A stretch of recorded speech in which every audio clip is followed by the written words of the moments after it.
গরুর মাংস খেতে খেতে আর ভালো লাগতেছিল না, তো ভাবলাম যে আজকে একটু অন্য ধরনের অন্য কিছু রান্না করি যাতে খেয়ে ভালো লাগে। তো এই যে এখন রান্না করতেছি লইট্টা শুটকি। আর লইট্টা শুটকি কী দিয়ে রান্না করব দেখেন, এই যে কাঁঠালের বিচি দিয়ে রান্না করা হবে। আর এই যে লইট্টা শুটকিগুলো আনা হয়েছে কুয়াকাটা থেকে। আর হচ্ছে এদিক দিয়ে তো ভাত রান্না করা হয়েছে। আর এই যে পটল ভাজি। আর হচ্ছে এই যে পাতলা ডাল, আম দিয়ে পাতলা ডাল রান্না করা হয়েছে। আম কই গেল, এই যে আম দিয়ে পাতলা ডাল রান্না করেছি।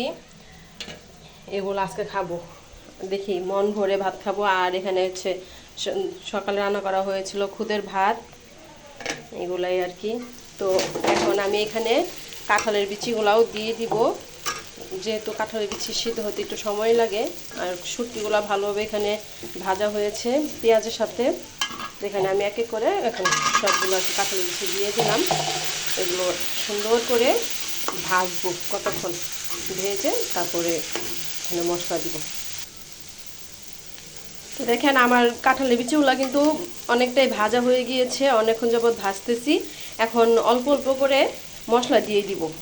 আর কোনো দিন খাইনি, আজকেই খাচ্ছি লইট্টা শুটকি দিয়ে কাঁঠালের বিচি। তো হঠাৎ করে আর কি মন চাইলো। তো আমি আবার তেমন কাঁঠালের বিচি পছন্দ করি না, মিষ্টি লাগে তাই। তো ঘরের আজকে সবাই বলছে আজকে কাঁঠালের বিচি দিয়ে রান্না করে দেখি কেমন লাগে। তো এই জন্য আজকে রান্না করা হচ্ছে।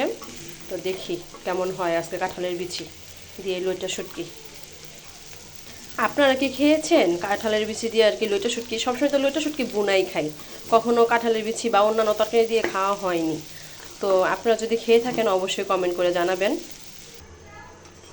তো দেখেন এখানে আমি কিন্তু সব মশলা দিয়ে দিয়েছি।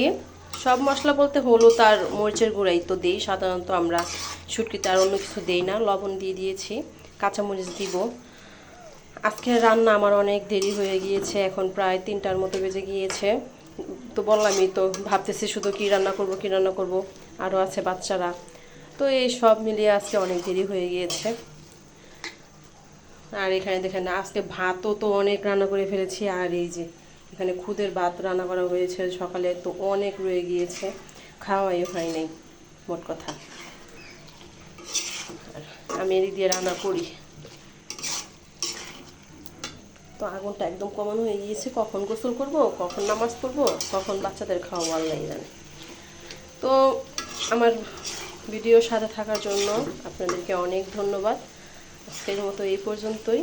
আমার ভিডিওটি যদি ভালো লেগে থাকে লাইক কমেন্ট শেয়ার করে পাশে থাকবেন। আল্লাহ হাফেজ।